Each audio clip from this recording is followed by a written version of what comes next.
नमस्कार दोस्तों। कहानियों की श्रृंखला में आज सुनेंगे मालती जोशी जी की कहानी कल्चर।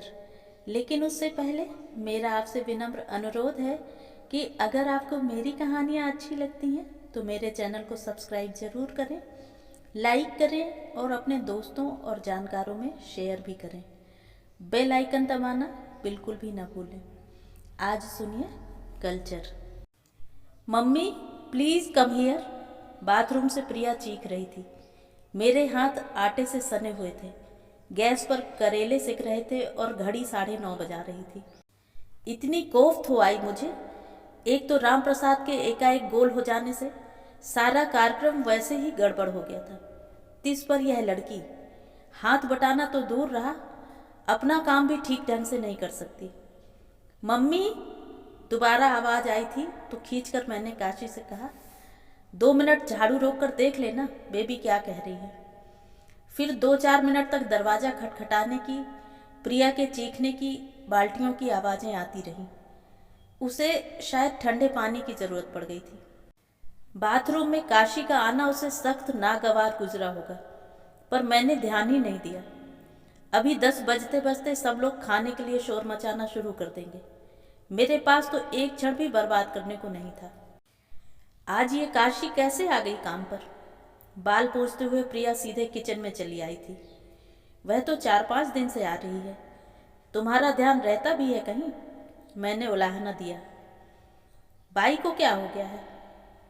बुखार में पड़ी है। काशी को देखो, तुमसे 3-4 साल छोटी है, पर घर का भी सब कुछ देखती है और माँ के काम भी संभालती है। तुम्हारी तरह नहीं कि प्रिया ने उपेक्षा के भाव से मुंह बिचकाकर कहा और अपने कमरे में चली गई। मैं उसकी छरहरी आकृति को देखती रही। मैक्सी में पीछे से बिल्कुल स्कूली दिखाई दे रही थी। उसे देखकर कोई भी विश्वास नहीं कर पाता कि वह बीए फाइनल में है। खाने की मेज पर सब इकट्ठे हुए। उस समय काशी आंगन में बर्तन मल रही थी। आज वह बहुत देर करके आई थी और ठीक इनके खाने के समय ही बर्तन लेकर बैठ गई थी। जैसी कि मुझे आशंका थी कि 2 मिनट बाद ही ये झल्ला उठी। ये किरड़ किरड़ बंद करो भाई, दिमाग खराब हो गया मेरा। मैंने प्रिया को इशारा किया। वह बाहर जाकर काशी को समझाई। बर्तनों की खड़खड़ाहट कुछ ही देर बाद रुक गई और बाल्टियों में साबुन के उफनते झाग की ध्वनि सुनाई देने लगी। वह शायद अब कपड़ों में साबुन दे रही थी। यह काशी कितना चुपचाप रहने लगी है अब। नहीं तो पहले बाप रे, दिन भर पटर पटर करती रहती थी। सुन सुनकर सिर में दर्द होने लगता। प्रिया बोली, और वह कौन सा गाना था मम्मी? बिंदिया चमकेगी, या इन्हीं लोगों ने?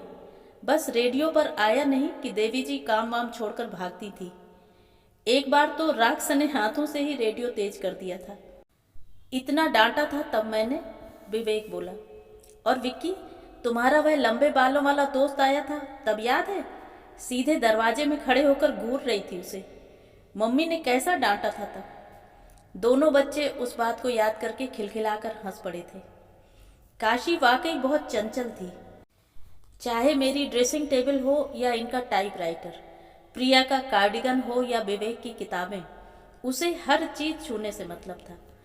इतना डांटती थी मैं और बाद में खुद ही तरस आ जाता था उस पर। प्रिया और विवेक तो अक्सर चिढ़ते रहते। मम्मी की लाडली है ना वो, उसे तभी तो किसी का डर नहीं है। कुर्सी खिसकने की आवाज़ आई, तब होश आया कि ये खाना खा चुके हैं। करीब करीब सभी लोग साथ ही उठ गए। इन्हें सुपारी, पेन, रुमाल, घड़ी आदि पकड़ाकर दफ्तर के लिए विदा किया ही था कि प्रिया भिनभिनाती हुई आई कि हमारी पीली वाली बेल बॉटम प्रेस होकर क्यों नहीं आई? तुम्हारे पास और कपड़े नहीं हैं? मैंने जरा सख्ती से कहा तो चुपचाप अपने कमरे में चली गई। पर उसका भुनभुनाना बड़ी देर तक जारी था। रानी है ना कहीं की। बस जिसका मूड हो वही कपड़ा सामने चाहिए। पता नहीं ससुराल में कैसे क्या निभाएगी जाकर। विवेक सीधा खेल खालकर शाम 7 बजे तक ही घर लौट पाता था, इसलिए उसे टिफिन देना जरूरी हो जाता था। लेकिन उसका लंच बॉक्स कहीं नहीं मिल रहा था। डिब्बा कहाँ है रे? कमरे में ही होगा, मेज पर या खिड़की में। मम्मी देख दो ना प्लीज। कमाल करते हो तुम लोग, आते ही डिब्बा धुलने को क्यों नहीं दे देते रोज? अब कब साफ होगा और कब भरा जाएगा? लेकिन मुझे चिंता करने की जरूरत नहीं पड़ी। कपड़े धोने का काम कुछ देर के लिए स्थापित करके काशी उठी। विवेक के कमरे से लंच बॉक्स लाकर उसने धोया, कपड़े से पोंछा और मुझे थमा दिया। काशी दी ग्रेट यहाँ पर मौजूद हैं। फिर हे मातेश्वरी, आपको चिंता करने की क्या आवश्यकता है? विवेक ने कुछ इस अंदाज में कहा कि मुझे तो हंसी आई ही। प्रिया का फूला हुआ मुंह भी हंसी जब्त न कर सका।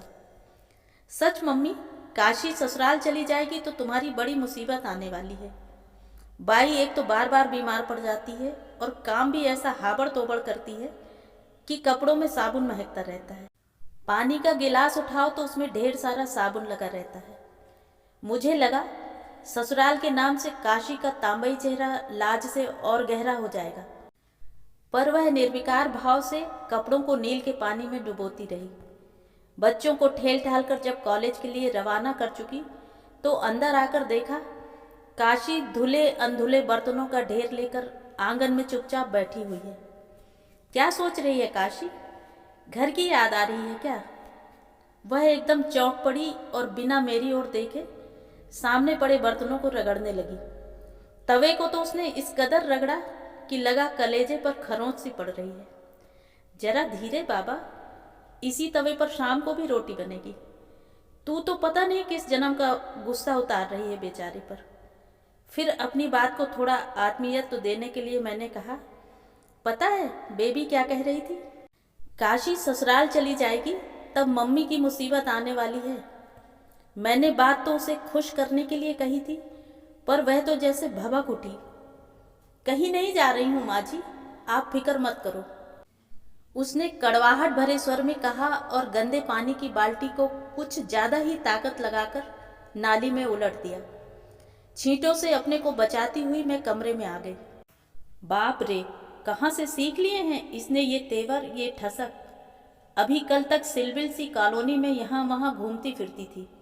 शादी क्या हो गई, अपने को 30 मार खा समझने लगी है। काम पर आएगी भी तो ऐसी घुन्नी बनी रहेगी कि काम कहते डर लगता है। मैं जा रही हूँ माँ जी, दरवाजा लगा लेना। कुछ देर बाद उसने मेरे कमरे के दरवाजे पर खड़े होकर कहा। अनिच्छा से मैं उठी, उसके पीछे दरवाजा बंद किया और बिस्तर तक पहुंची ही थी कि फिर बेल बज उठी। मन ही मन कुढ़ते हुए दरवाजा खोला, वही महारानी जी थी। अब क्या रह गया, मैंने रूखी आवाज में पूछा। उसने जवाब नहीं दिया और मुझे ठेलकर सीधी अंदर आ गई। बरामदे की जाली से एकटक सड़क की ओर देखने लगी। उसकी नजरों का अनुसरण कर मैंने देखा सामने वाली पुलिया पर एक आदमी बैठा था। नारंगी रंग की कमीज, नीली धारीदार पैंट, गले में रुमाल। काशी सहम कर लौट आई थी। उसमें आश्चर्य करने जैसा कुछ नहीं था। चल अंदर आकर बैठ जा थोड़ी देर, बाद में चली जाना, मैंने अधिकार वाणी से कहा और उसे लेकर घर में आ गई। बिस्तर पर जाकर लेटी ही थी कि याद आया, पता नहीं लड़की कितने सवेरे से घर से निकली है। 7-8 घर का काम निपटाते निपटाते यह वक्त हो गया है। पता नहीं पेट में कुछ पड़ा भी है कि नहीं। उठकर किचन में आई, प्लेट में उसके लिए थोड़ा खाना निकाला और देने गई तो देखा वह स्टोर की खिड़की से एकटक बाहर देख रही है। मैंने झांक कर देखा, वह आदमी वहीं बैठा मेरे घर की ओर देख रहा था और काशी जिस एकाग्रता से उसे देख रही थी उसे भय का नाम नहीं दिया जा सकता था। कौन है रे यह, तू पहचानती है? मेरा कुतूहल जागृत हुआ। मेरा आदमी है। खंजन मंजु तिरीछे नैननी, जैसे पंक्तियों पर गदगद हो जाने वाली मैं उसकी बेबाकी पर स्तब्ध रह गई। तुमसे मिलने आया है? कुछ देर बाद मैंने पूछा। उसने सिर हिला दिया। तो घर पर क्यों नहीं बुलाती उसे?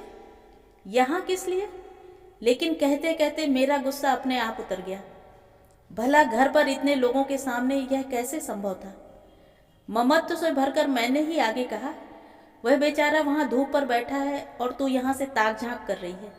जा तो उसे मेरे पास लेकर आ। डांटूंगी मैं उसे। शादी को तो 2 साल हो चले, अब तक विदा कराने की सुध नहीं आई। वह तो लेने आ जाता है, पर मेरा बाप भेजता कहाँ है। बाप को बाप कहने की दिलेरी वाकई दाद देने लायक थी। वह तो कल भी आया था। अच्छा, मेरे बाप ने खूब दंगा किया और भगा दिया। आखिर तुम्हारे पिता का कहना क्या है? वह कहता है शराब छोड़ दो। ठीक तो है, शराब बहुत बुरी चीज है। बुरी तो है, पर कौन नहीं पीता। मेरा बाप पीता है, काका पीता है, भाई पीता है। मर्द है, कमाएगा तो पिएगा नहीं। मैं तो सचमुच हैरान थी, 16-17 साल की उम्र में कैसी बुजुर्ग बन गई है, और एक हमारी शहजादी है। घंटों ड्रेसिंग टेबल के सामने बैठना जरूर सीख लिया है, पर मम्मी की गैर हाजिरी में घर पर कोई मिलने आ जाए तो इसकी सिट्टी पिट्टी गुम हो जाती है। बड़ी बूढ़ियां ठीक ही कहती हैं, कलश का पानी और हवन का कुंड लगते ही लड़की जवान हो जाती है, औरत बन जाती है, और तब पिता का घर उसे सालने लगता है। कभी तीज त्योहार पर आ जाना और बात है, और यहीं रह जाना और। काशी फिर उसके बाद कितनी देर तक बतियाती रही थी। उसका तर्क कितना ठीक था कि जब दुख उठाना ही है तो अपना ही घर क्या बुरा है। चट चट तो माँ के घर में भी कम नहीं होती। उसने बड़े गर्व से बतलाया था कि उसका आदमी चपरासी है। उसे काशी का घर घर जाकर बर्तन मलना पसंद नहीं है। इस बात पर कई बार आकर वह लड़ाई कर चुका है। थोड़े दिनों तक काशी का बाहर जाना बंद हो जाता है, पर आखिर कब तक।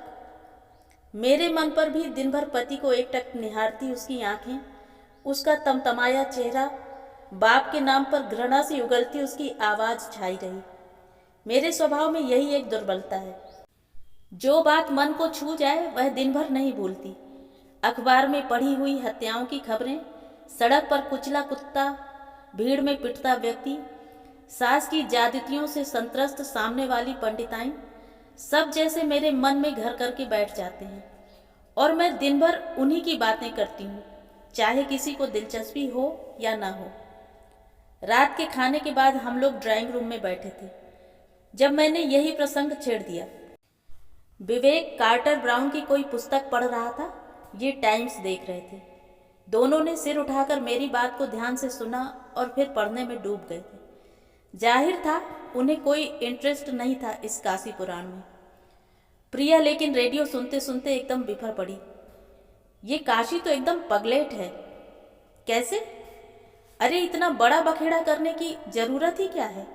जब शहर में ही उसका हस्बैंड रहता है तो ठाट से चला जाना चाहिए उसके पास। वह तो मैरिड है, उसे तो कोई डर होना ही नहीं चाहिए। तू समझती नहीं है पगली, इन लोगों का कल्चर बहुत फर्क है। बड़े कहर होते हैं, इतनी सी बात पर लड़की का जिंदगी भर मुंह नहीं देखेंगे। ना देखें तो नहीं की बात, जब वे लोग इसकी भावनाओं की कद्र नहीं करेंगे तो इसे क्या गरज पड़ी है। दोनों में से एक तो चुनना ही होगा, पति या माँ बाप। और अगर अपने हस्बैंड से वह सिंसियरली लव करती है तो help with the parents. Hear hear, Vivek ने एकदम तालियां बजाते हुए कहा। बाय द वे बेबी, किस फिल्म का डायलॉग है ये? प्रिया क्षणभर तो चौंक कर चुप हो गई, फिर इतनी जोर से झपटी उस पर। उन लोगों के डैडी ने चश्मा उतार कर एक नज़र उन्हें घूर कर नहीं देखा होता तो दोनों पता नहीं कितनी देर तक गुत्थम गुत्था होते रहते। मैं जड़ बनी सारा हंगामा देख रही थी। To help with the parents, Priya की बात घंटी की तरह कानों में बज रही थी। कल को सचमुच ही इसका मन कहीं चला गया तो यह तो शायद एक बार पूछेगी भी नहीं, सीधे रजिस्ट्रार ऑफिस से लौटकर ही बताएगी। 2-3 दिन तक अकारण उदासी से घिरी रही मैं। अपनी चिंता किसी के साथ बांट लूं, यह भी तो संभव नहीं था।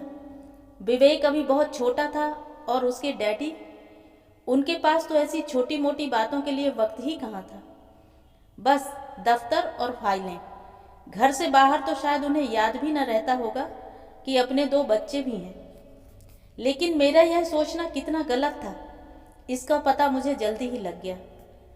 उस दिन काम पर पार्वती आई थी, झींकती कराहती हुई अपना काम कर रही थी, तो मैंने ही कहा तबीयत ठीक नहीं थी तो काशी को ही भेज दिया होता। अरे भाई साहब, कल उसकी ननंद आकर खूब झगड़ा कर गई है। हमने कहा बैठो घर, राज करो। अपने भाग में तो ठीकरे घिसना है तो जाना ही पड़ेगा, उसने बेहद थकी आवाज में कहा। सच तो यह है पार्वती, अब तुम लोग उसे विदा कर दो, पराई अमानत है, आखिर कितने दिन घर में रखोगी। भेजना तो है ही भाई साहब।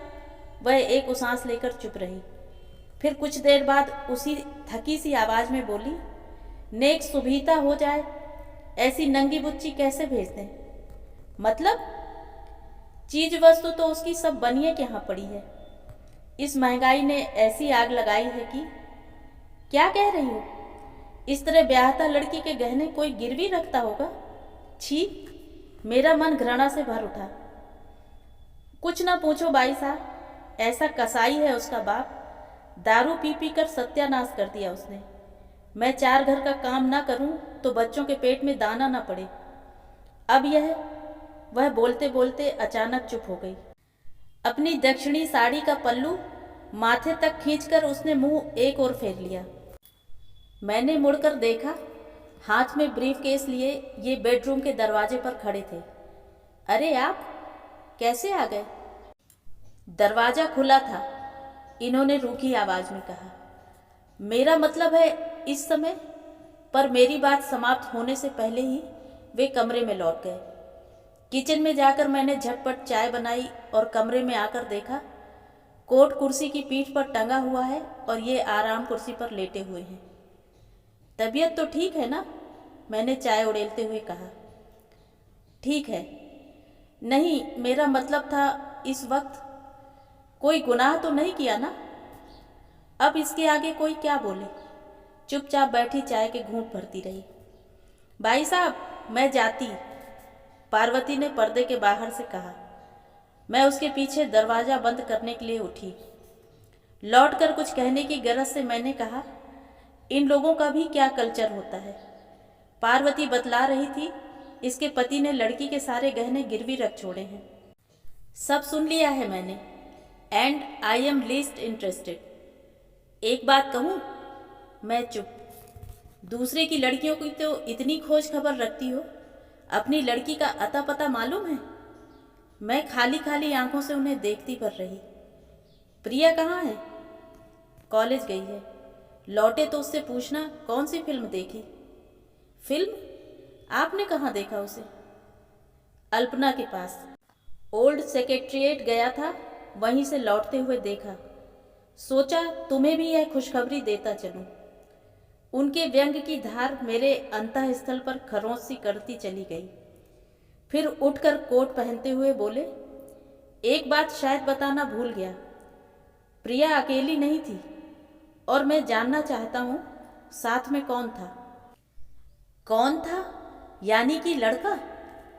उनके जाने के बाद भी बड़ी देर तक मैं सुन्न होकर बैठी रही। प्रिया की गुनगुनाहट और सैंडल की खटखट से ही मेरी तंद्रा टूटी। मम्मी, तुम यहाँ हो? हमने सारा घर छान मारा। कुछ खाने को दो ना, बड़ी भूख लगी है, उसने मेरे गले में बाहें डालते हुए कहा। मैंने घड़ी देखी, ठीक 5:15 हो रहे थे। 12 से 3 का शो देखकर वह ठीक समय पर घर पहुंच गई थी। मम्मी को संदेह की जरा भी गुंजाइश उसने नहीं छोड़ी थी। मेरा मन तिक्त हो उठा। उठो ना मम्मी, प्लीज। टॉकीज पर कुछ रिफ्रेशमेंट नहीं मिला क्या आज? मैंने सहज स्वर में पूछा। टॉकीज? उसने बड़ी बड़ी आंखों को गोल गोल घुमाया। कौन सी पिक्चर देखी आज? मैंने दूसरा प्रश्न पूछा। तुम्हें कैसे पता चला? उसने आशंकित स्वर में पूछा। डैडी ने बताया था। उन्होंने यह भी बताया था कि साथ में कोई और था, पर वे पहचान नहीं पाए। इसके बाद उसे छटपटाता छोड़कर मैं किचन में चली आई। मालूम था वह अधिक देर तक चुप नहीं रह सकेगी, खुद ही सब उगल देगी। मेरा अंदाजा सही निकला। 10-15 मिनट बाद ही मेरे गले में बाहें डालते हुए उसने कहा, मेरी अच्छी मम्मी, मुझे माफ़ कर दो। छोड़ो मुझे, काम करने दो, मैंने रुखाई से कहा। उसने आगे बढ़कर गैस बंद कर दी और मेरा मुंह अपनी ओर घुमाकर बोली, पहले मेरी बात तो सुनो प्लीज। सुन रही हूँ, कहो। स्वर मेरा अब भी सख्त था। मेरे कंधे पर सिर रखकर उसने कहा, डैडी को समझा लोगी ना? उनके गुस्से से बहुत डर लगता है। तुम कह देना सहेलियों के साथ गई थी। अशोक सिर्फ टिकट निकालने के लिए साथ गया था। अशोक कौन? अरुणा का भाई। तुमने देखा तो है ना उसे? वह क्या इतना चीप लगता है कि उसके साथ जाना भी गुनाह है? मैं कुछ नहीं बोली। अपनी बात उसके डैडी के गले उतारना कितनी टेढ़ी खीर है मैं जानती थी। डर के मारे प्रिया ने खाना जल्दी ही खा लिया था, लेकिन फिर भी उन्होंने उसे बुलवा भेजा और सामने वाली कुर्सी पर बिठाकर इस तरह क्रॉस एग्जामिन किया कि बेचारी रोनी रोनी हो आई। उनकी बमबारी के सामने सारे बहाने कच्ची मिट्टी की तरह ढह गए। उनके सामने तो वह चुप रही। उनके बाहर जाते ही तमतमाए चेहरे से बोली, मैं तो सोच रही थी कि हम लोग बड़े फॉरवर्ड हैं। यह तो आज मालूम हुआ कि घर में अंग्रेजी बोलने से ही कोई मॉडर्न नहीं हो जाता। मेज पर खाना खाने वाले लोग भी दकियानूसी हो सकते हैं। लेकिन मेरे लिए यह प्रसंग यहीं समाप्त नहीं हो गया। बेडरूम में किसी बौखलाए शेर की तरह वे मेरी प्रतीक्षा कर रहे थे। मेरे अंदर जाते ही बरस पड़े। दुनिया की औरतें नौकरी करती हैं और घर भी देखती हैं, तुमसे एक काम भी ढंग से नहीं हो सकता। इतना तूफान मचाने जैसी तो कोई बात नहीं है, मैंने हकलाते हुए कहा। नहीं, आप तो शांति से बैठकर भजन कीजिए। वह लड़की 6 महीने से उसके साथ घूम रही है और आपको आज पता चला है, वह भी मेरी बदौलत। उनका गर्जन तर्जन बहुत देर तक चलता रहा। मैं यही मनाती रही कि उनकी आवाज़ कमरे के बाहर ना पहुँचे। यह तो फिर भी गनीमत थी कि विवेक अपने कॉलेज डे में बिजी था, नहीं तो वह एक और हंगामा खड़ा कर देता। इनका मूड सुबह तक भी सही नहीं हो पाया था। प्रिया की आंखें भी सूजी सूजी सी लग रही थी, शायद रात भर रोती रही। वह इनसे सामना होने के डर से 10 बजे तक कमरे से बाहर ही नहीं निकली। दफ्तर जाने से पहले ये उसके कमरे तक गए और दरवाजे के पास खड़े होकर बोले, बेबी, कल जो हुआ लेट अस फॉरगेट इट, लेकिन आगे से यह बात रिपीट न हो। और एक महत्वपूर्ण निर्णय सुना चुकने के भाव चेहरे पर लेकर लौट रहे थे कि प्रिया ने आवाज़ दी, डैडी। इन्होंने पलट कर देखा। प्रिया कमरे के दरवाजे पर खड़ी थी। डैडी, मैं अशोक से प्रेम करती हूँ। I love you. और जितनी जल्दी आप यह जान लें अच्छा ही है। अशोक से प्रेम करती हो? जी हाँ, और हम लोग शादी करने वाले हैं। शादी? शादी का मतलब भी समझती हो? और कहते हुए वो उसके कमरे में चले गए, पीछे पीछे मैं भी। मैं अब बच्ची नहीं हूँ डैडी, अपना भला बुरा सब समझती हूँ। अच्छा, बाय द वे, ये आपके अशोक साहब क्या करते हैं? स्कूल में लेक्चरर हैं। किस स्कूल में? मुझे नाम नहीं मालूम। तनख्वाह क्या है? मैंने कभी नहीं पूछा। कहाँ तक पढ़ा है? MA। विषय? पॉलिटिक्स। डिवीज़न? आगे क्या इरादा है? ये जमकर प्रिया के पलंग पर बैठ गए थे और प्रश्न पर प्रश्न दागते चले जा रहे थे, और आधे से अधिक प्रश्नों का प्रिया के पास उत्तर नहीं था। प्रेम में शायद यह सब कुछ जानने की ज़रूरत नहीं पड़ती, लेकिन ये सब प्रश्न वही थे जो माँ बाप के लिए बहुत ज़रूरी होते हैं। 1 घंटा लेट होकर जब वे ऑफिस के लिए रवाना हुए, तब तक प्रिया पसीना पसीना हो चुकी थी। इन्होंने विषय वहीं समाप्त नहीं कर दिया। 8 दिन में यहाँ वहाँ से खोज खबर लेकर अशोक की जन्मपत्री ले आए। जो कुछ भी जानकारी मिली थी वह बहुत खुश होने लायक नहीं थी। ये तो इतने गर्म हो रहे थे। 1000 बार कहा होगा बच्चों के फ्रेंड सर्कल पर नज़र रखा करो, लेकिन समाजवाद तो हमारे घर से ही शुरू होगा ना। ऐसा क्या गजब हो गया? आज उसके पिता को देखा। He is simply a head clerk. 5 बच्चे हैं, लड़का सबसे बड़ा है, बाकी चारों लड़कियां बिन ब्याही। और इनकी अपनी तारीफ क्या है? 2nd क्लास MA है पॉलिटिक्स में और किसी प्राइवेट स्कूल में टाइम पास कर रहे हैं। मैं तो हैरान हूँ, अपने पाँव के नीचे जमीन नहीं है, फिर भी लोग बाग इश्क करते कैसे हैं? सारा का सारा वर्णन इन्हीं शब्दों के साथ प्रिया को सुनाया गया। वह लॉ भी तो कर रहा है, उसने रोनी आवाज़ में कहा। उससे क्या होता है बेबी? मेरे पास 20 क्लर्क हैं जो BA LLB हैं और 20 हैं जो दो दो विषयों में एमए कर चुके हैं या कर रहे हैं। बाहर की दुनिया में कंपटीशन कितना टफ है जानती हो? मैं थोड़े में गुजारा कर लूँगी।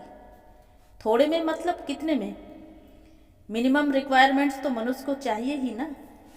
वह किसी कंपटीशन वगैरह में बैठ जाएगा। आजकल इतनी परीक्षाएं तो होती हैं।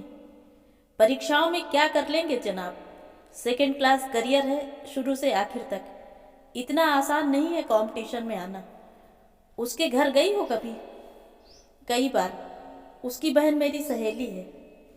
दोनों घरों के कल्चर में, स्टैंडर्ड में कितना फ़र्क है, कभी गौर किया है? 2 घंटे सहेली बनकर जाना अलग बात है, हमेशा जाकर रहना और बात है। किन किन बातों को एडजस्ट करोगी? यहाँ तो एक दिन तुम्हें नाश्ते में अंडा ना मिले तो आसमान सिर पर उठा लेती हो। उस घर में चल सकेगा यह सब? बात कहने का उनका लहजा कठोर जरूर था, पर मैं यह समझ गई कि इनके अंदर का बाप ही उनसे यह सब कहलवा रहा है। इकलौती बेटी के भविष्य के लिए वे एकदम चिंतित हो उठे थे। उनके व्यवहार में भी एकाएक परिवर्तन आने लगा। दफ्तर की फाइलें अब उन पर इतनी हावी नहीं रहती थी। अक्सर वे बच्चों के पास बैठने का समय निकाल लेते थे। उनकी पढ़ाई में भी इंटरेस्ट लेने लगे थे। खुद ही जिद करके पिक्चर या शॉपिंग का प्रोग्राम बना डालते।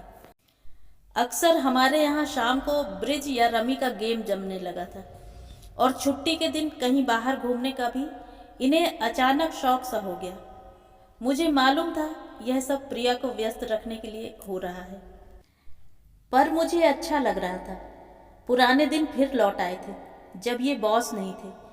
बच्चे घर के बदले हुए वातावरण को कितना पसंद कर रहे थे, यह जानने का समय भी मेरे पास नहीं था। जीवन इतना व्यस्त हो गया था। अशोक का इन्होंने फिर कभी नाम भी नहीं लिया, लेकिन कोई रोमांटिक फिल्म देखकर हम लोग लौटते तो यह कहते सब बकवास है। अगर सचमुच ही इन लोगों को यह सब निभाना पड़े तो इन सब हेमा मालिनियों को छठी का दूध याद आ जाए। प्रिया दार्शनिक मुद्रा में डैडी की बातें सुनती रहती। वह इन दिनों बेहद गंभीर हो गई थी। अक्सर अपने कमरे में बैठी शून्य में देखती रहती।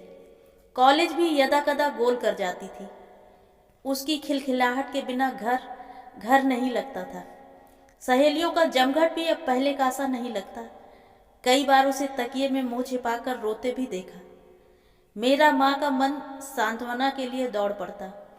मैं कहना चाहती थी, बेबी, लोग कुछ भी कहें, मनुष्य को अपने मन की आवाज़ पर ही अमल करना चाहिए। जीवन में पैसा ही सब कुछ नहीं होता। पर आवाज़ मेरे गले में ही फंसकर रह जाती और मैं सिर्फ उसके सिर पर हाथ फेरती रहती। नंदोई जी का पत्र आया था। लिखा था, शोभा का, उनकी लड़की का डॉक्टर देवर 2 महीने के लिए अमेरिका से आया हुआ है। इस बार शादी करके ही वापस जाएगा। यद्यपि हम परिवार के बारे में शोभा की शादी में सुन चुके थे। उन्होंने फिर सारा वर्णन लिखा था। ससुर रिटायर्ड कमिश्नर हैं, एक जेठ आर्मी में है, एक जेठ उत्तर प्रदेश में डिप्टी सेक्रेटरी पद पर हैं। शोभा का पति किसी प्राइवेट फर्म में एग्जीक्यूटिव पोस्ट पर है। ननंद नंदोई कनाडा में फॉर्म लेकर वहीं सेटल हो गए हैं। छोटी ननंद आईएएस की तैयारी कर रही है, वगैरह वगैरह। अंत में लिखा, हम चाहें तो प्रिया को यहाँ दिखा दें। पत्र पढ़कर इन्होंने पूछा, क्या विचार है? मैंने कहा, मेरा विचार किस काम का? अपनी लाडली से पूछिए। मुझे तो उसके मन की था ही नहीं मिलती आजकल। पूछने का काम तो माँ लोगों का ही होता है। खैर, पत्र तो उसे दिखा ही दो, इन्होंने कहा। सचमुच घर वर दोनों ही ऐसे थे कि किसी को भी लालच हो आता। लेकिन मैं प्रिया पर किसी तरह का दबाव नहीं डालना चाहती थी। मैंने पत्र उसे देकर कहा, पापा ने तुम्हारी राय जाननी चाहिए। 2 दिन यूं ही निकल गए। तीसरे दिन दफ्तर जाते हुए ये बोले, भाई, मेरे कपड़े ठीक करके रख देना, रात को पंजाब मेल से जाऊंगा मैं। हाँ, और प्रिया, तुमने क्या तय किया? प्रश्न इतना सीधा और अप्रत्याशित था कि मैं और प्रिया दोनों ही स्तब्ध रह गए। वह मेज पर पड़े फिल्म फेयर के पन्ने उलटती रह गई। Come on baby, cheer up, जूते के तमसे बांधते हुए ये बोले। इसमें इतना सोचना क्या है? यस आर नो, बस। डैडी, उसने कांपती हुई आवाज़ में शुरू किया। डैडी, उसके पास मेरे कई लेटर्स हैं। इतना कहते हुए भी उसे पसीना छूट गया।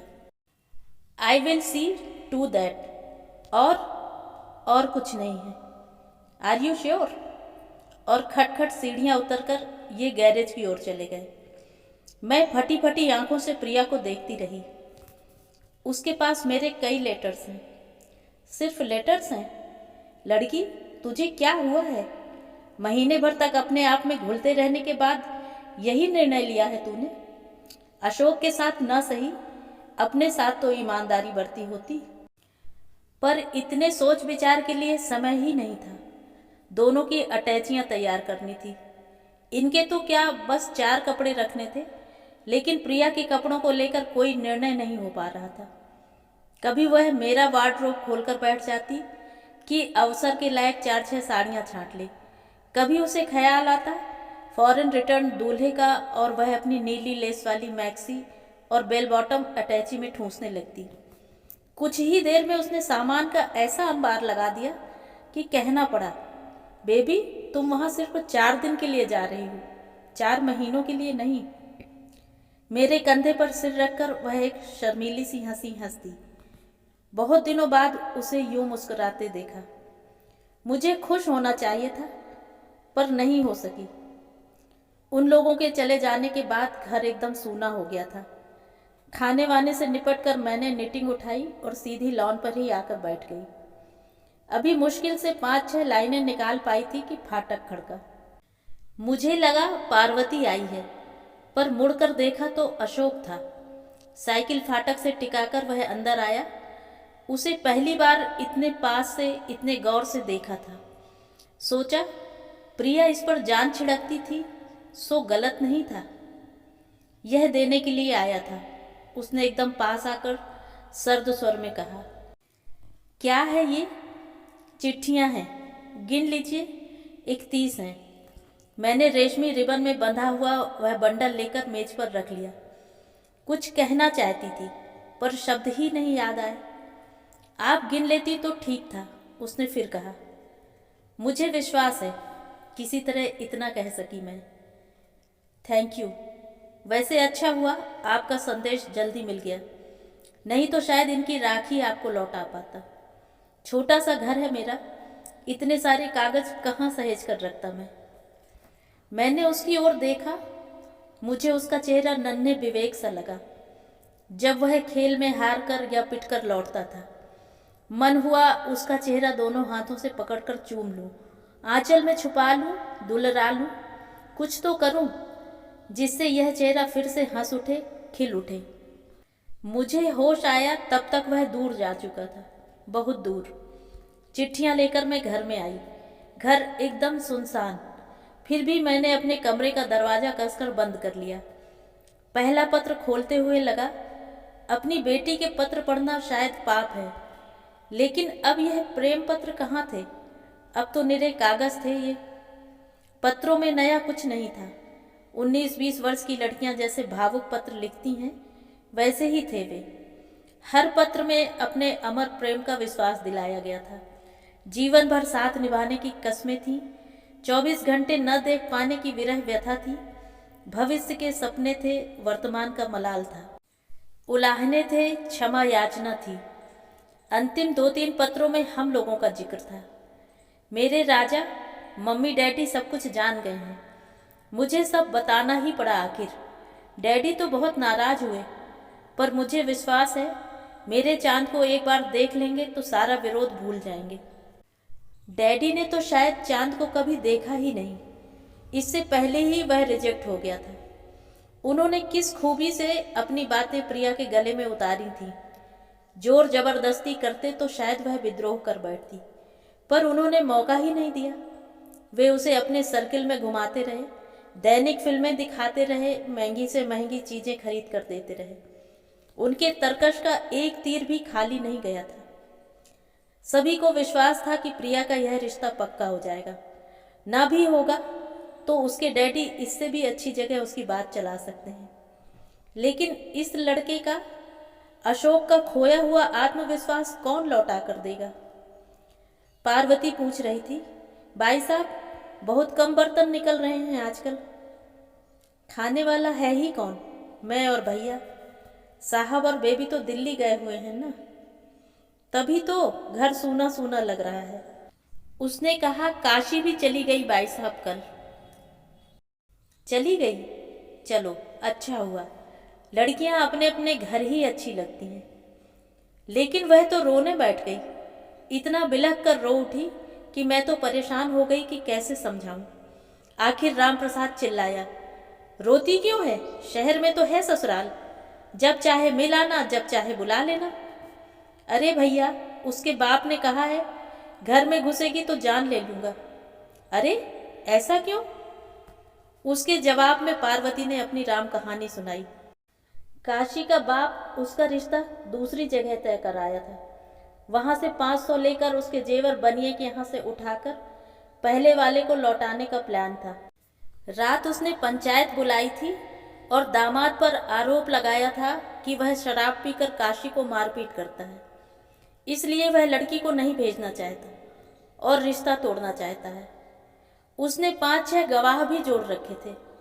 काशी और काशी की माँ तो थी ही। फिर क्या? काशी ने सबके सामने कह दिया कि उसे कोई तकलीफ नहीं है, वह अपने घर जाना चाहती है। पंचों के बीच बाप की नाक काट कर वह चली गई। बाप ने कह दिया घर से अब उसे कुछ भी नहीं मिलेगा और उसके गहने अब थोड़े ही लौटाएगा वह।